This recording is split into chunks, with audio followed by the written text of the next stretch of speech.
align schools and their goals, I guess, with a broader societal impact and purpose?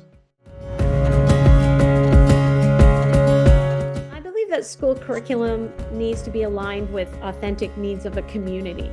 And this is where we get distinctness shining right away, because in every community, there are not the same kinds of businesses, not the same kinds of people that are involved, not the same kinds of activities that are going on. So another part of that is to look at service learning not as a fluff subject, but as an essential subject. It's not soft at all. The work that goes into quality service learning, be it for the school, if they're doing service for the school, or for a community, or for global campaigns and issues and things, supports that we need globally, that can hold much purpose. So I believe that we have to look at curriculum and say, how is the curriculum we have, and look through a lens that I call like a purpose-based curriculum lens, and say, so what about what is being learned? And so I'll give an example. When I was at the Jalen Rose Leadership Academy in Detroit, Michigan, our English program was set up in such a way that the students every Wednesday afternoon visited a veterans hospital, and they had to write the biographies of the veterans. They can't just go in and ask questions and next day write the biography. They have to develop relationships, and they have to do all sorts of applications of interpersonal and intrapersonal skills to make sense of what they're finding out. And a lot of these veterans had never had visitors, so the impact was huge for them, because they finally had some caring young people who were listening to them. But more importantly as well, the students who were going there as part of their education were learning about the Vietnam War, for example, from firsthand accounts of people that were there or had lost loved ones during that time. So that was a very powerful example of an experience, but we had to change the way things were normally done to make that happen. But the process, they had to become action researchers. So what did they do with their material, and how did they put it together? It made a substantial impact on them. So the book, my latest book, Urgent Care for Schools, I said, well, that was just one example. What about all the other examples that are happening around the world? And I had 23 guest authors, and some of them were students, and some of them were teachers who were empowering students to have responsibilities in their schools, or some of them wrote it together. And so some of the things they participated in were model UN simulations, peer teaching. They designed school schedules. There's a chapter about students who were given that opportunity to have a say. Promoting school wellness, implementing school green initiatives. Let's say they coordinated dance and drama and art exhibitions. Some were entrepreneurial startup businesses, and many took part in social justice campaigns. And they're very powerful. So, as I've said before, they weren't developing soft skills, and I would argue they were developing essential skills for the future. And these were really, I think, that the litmus test for something that has value is a purpose-based curriculum. It has to make a memory.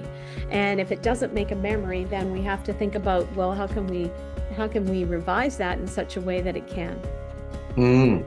I love your framing of the essential skills. I was with some business people the other day, and they referred to soft skills, as we've known them, as human skills. So when they were actually looking for their next CEO or whatever, they've gone, what are your human skills? So yeah, very interesting, Barb. I like that. Yeah, no, it really resonated with me too. And so you've talked a lot about the student perspective there. What about as a leader? Tell me a bit more about the importance of values and a vision as a leader. Well, I'll start with, I think I often hear the excuse why we can't do certain initiatives because there are no funds to support it. And I think I'll go right to the meat of that, because as a principal, I really had to look at a lot at line items on a budget.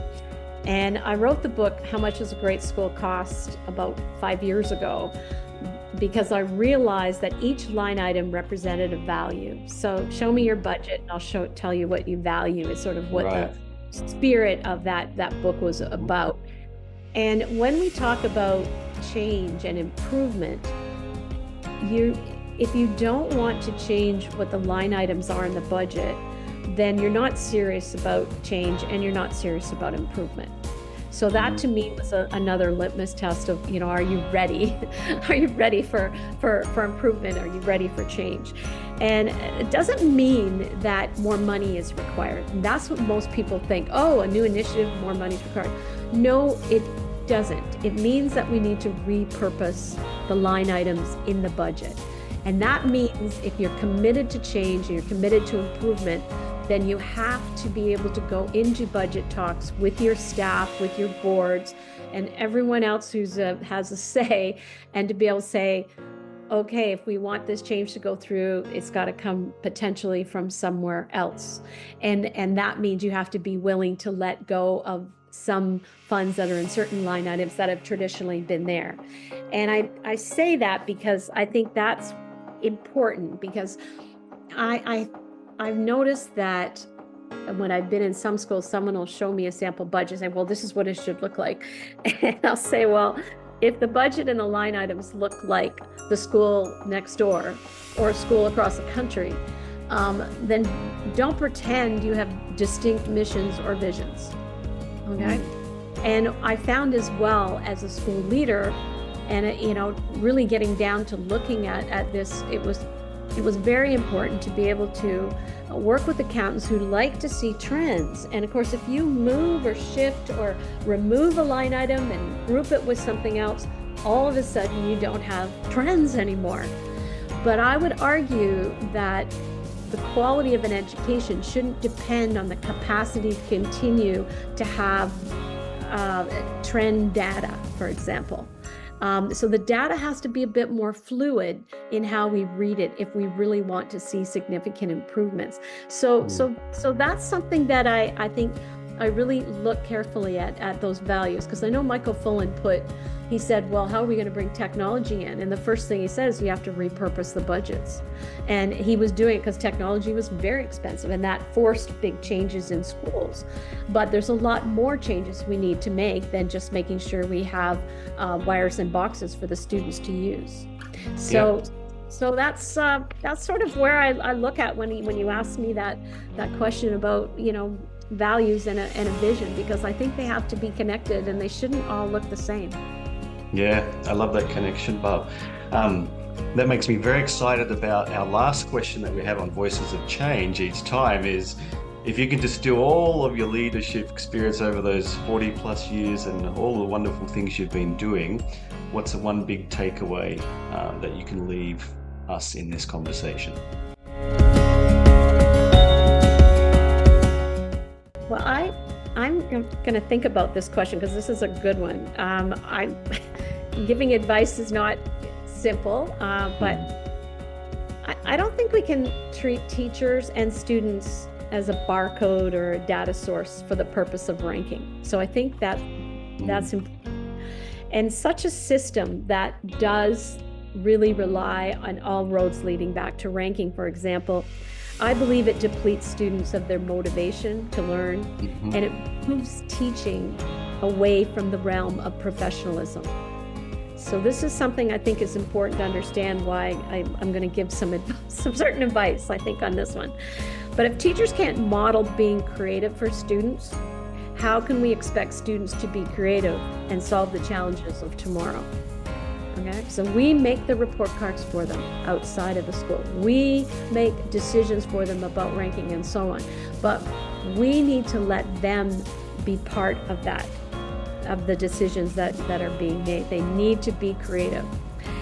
I realized early on in my career that in order to implement informed and engaging practices that are based in peer-reviewed research, I would have to be part of the design and implementation of a new school. And as you mentioned, I have started 3 schools, and over the course of the decade, this is what I did, and none of them were the same. One was about leadership, one was focused on entrepreneurship, and another was focused on Da Vinci's creativity model of teaching and learning, all very different.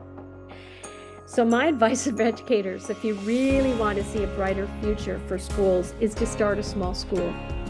And that school has to be able to engage and empower its students and teachers. If it can't do that and you're just adopting something else, some other system, then I don't think it's really going to be worth all the investment of time that it takes to do that. So in this way, you need to be able to show others that there is a way out of the dimness and dullness, I would say, of school sameness. And so we have to create those model schools to do that. I have no doubt that we can all thrive in a society when creative voices are cultivated in schools, but it takes courage to step away from systems that I believe are handcuffed to standards and sameness. Barb, it's been an absolute pleasure. There's a lot to unpack there as well. I'm still thinking about the first question with you, but it's been an absolute pleasure to have you this afternoon. And thank you once again. Thank you so much. Take care, Michael.